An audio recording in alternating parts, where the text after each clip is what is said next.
Rightio, a quick patron only video just so you aren't missing out this month. We're going to do some shooting with the 375 lever gun, and I'm just going to quickly touch on a bit of stuff about hard cast projectiles for sambar. All the lever gun calibers are capable of shooting the sambars, especially the scenario where you're going to use them, sitting and waiting or bush stalking, seldom over 150 metre shot, mostly under 100, and if you're sitting and waiting you could even be shooting them under 50 metres sometimes, or even tree standing or blind hunting is options, especially on fringes with tight thick bush behind it from regrowth. So don't be put off by using the 30-30 even really. Anything above that is great or better. 44 Magnums right up to your big ball 45-70s. He made over at Aussie Bush Harvest. He's got a YouTube channel, as you know. He's just got into some lever guns, so that it's got me dusting mine off, and that's what we're here for. Today I'm going to shoot 75, 50 and 100 metres in that order, just to stimulate a sort of hunting situation. And I won't use it much past there anyway, but I know if I had to, I can gauge a rough ballistics trajectory for the extra 100 metres off here, and I could shoot 200 on a larger target, just or my deer size target, just to be super confident if that's what I was going to be using pretty exclusively. I'm only warming up, so I'm going to get to that later. I just had to fire a few shots off, so let's have a go.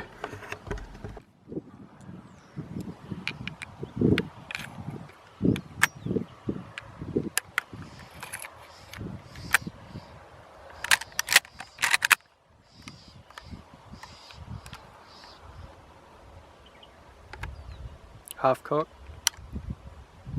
not needed though, and you can walk around the bush. So I just showed you the half cock method. You don't need that though here. We can lower the hammer in a safe direction on the ground, and you can stalk around with that pretty live and just be very wary that it just needs to come back. And then a lot of these lever guns have a little tab under the lever, and that must be depressed before it can be fired. So you could even crack that lever a little bit if you wanted, if your action's not too loose, which these Model 94s can be. And you can walk around the bush like that, and then when you see that deer you can just crack him one. Anyway, let's shoot this thing.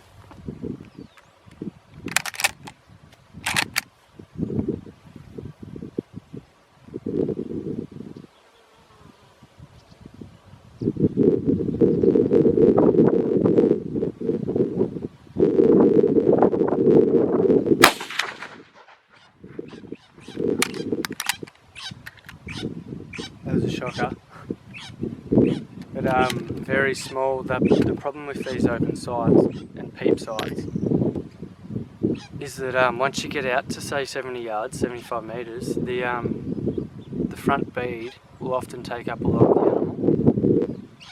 So it's hard to be confident on shooting that animal when you've got the whole bead on the back, the spine, the shoulder, the guts and its neck. That can be just a matter of filing it down. I've actually lost mine. So there you go. I've lost my front gold bead. It used to have a gold bead on there. So that makes it a bit more difficult. Not to worry, we'll work around that.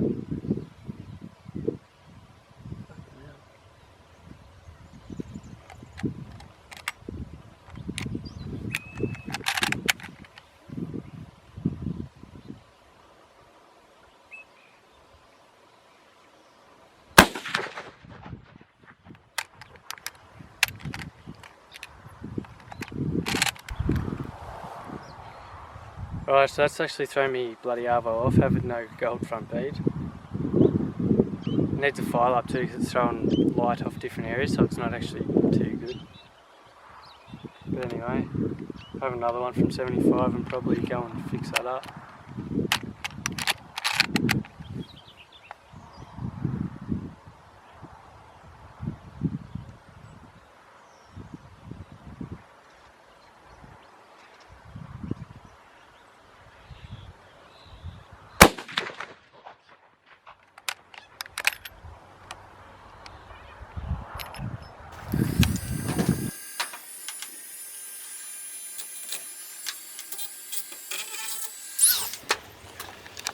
pretty much got the Dremel out, my favourite tool, and then cleared it up a bit.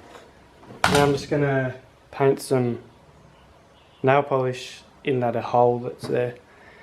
See how it looks like at the end.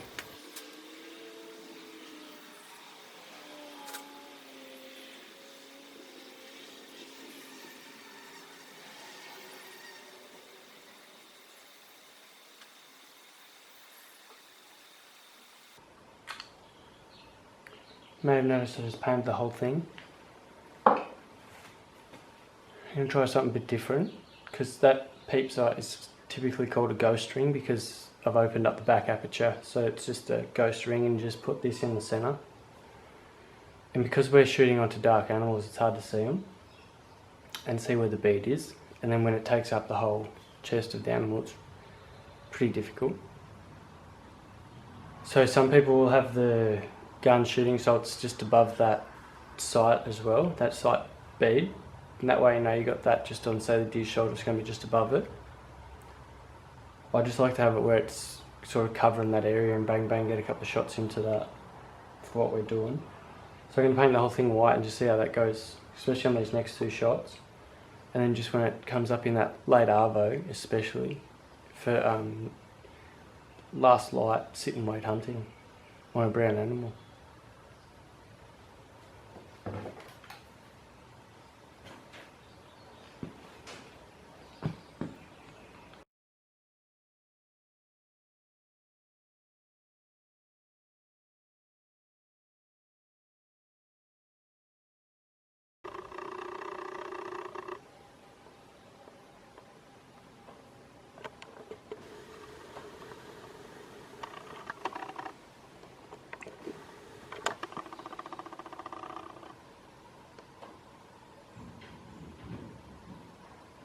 That's what we're dealing with.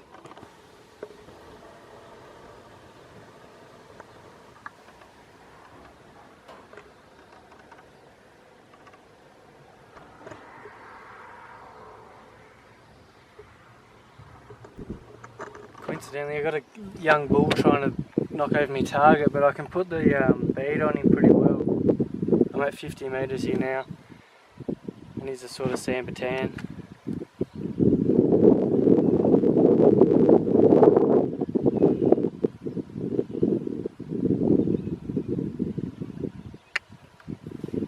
So that's good news. I like the plot so far. See how it goes on the target. It takes up a bit of room,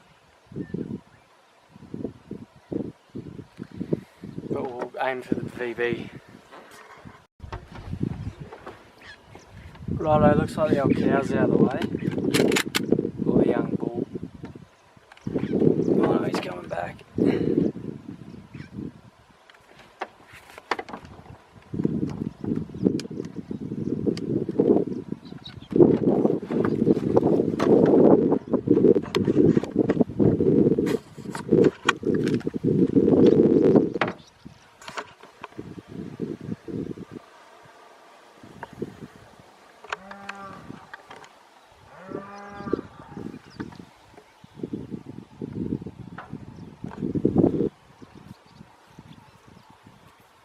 Hard grain cast bullet could go straight through that thing, especially from here. Right, it looks like he's out of the way. He will be when I send this cracker off anyway.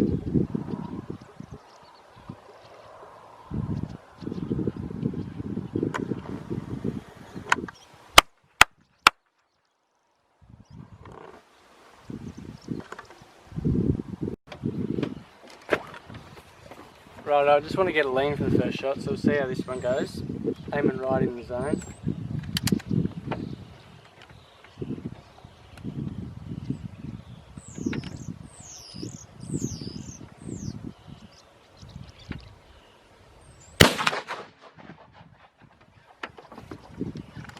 That scared the old bull a little bit.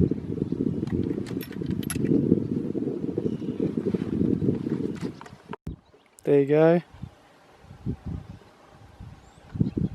50 metres, she's sweet as.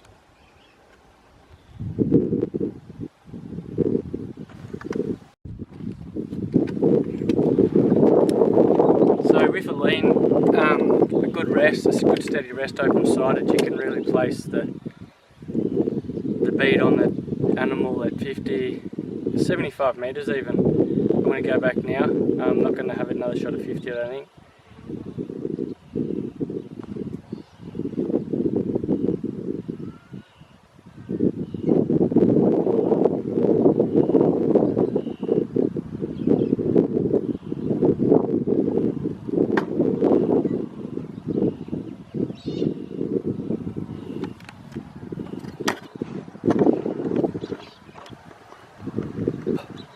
Oi! Oi! Woo! Woo woo woo woo! Woo woo woo woo!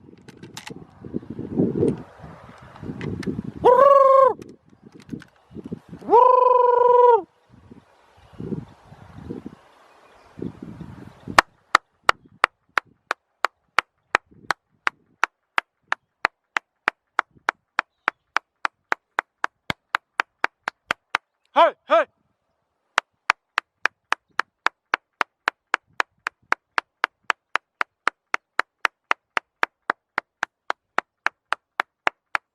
Righto. Rightio, offhand, 50 metres.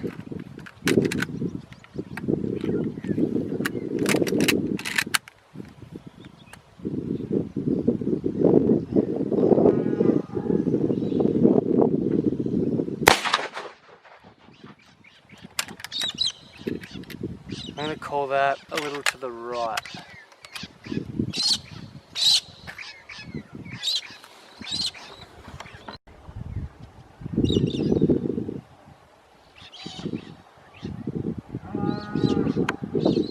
Bottom right of the can with a stubby, not bad.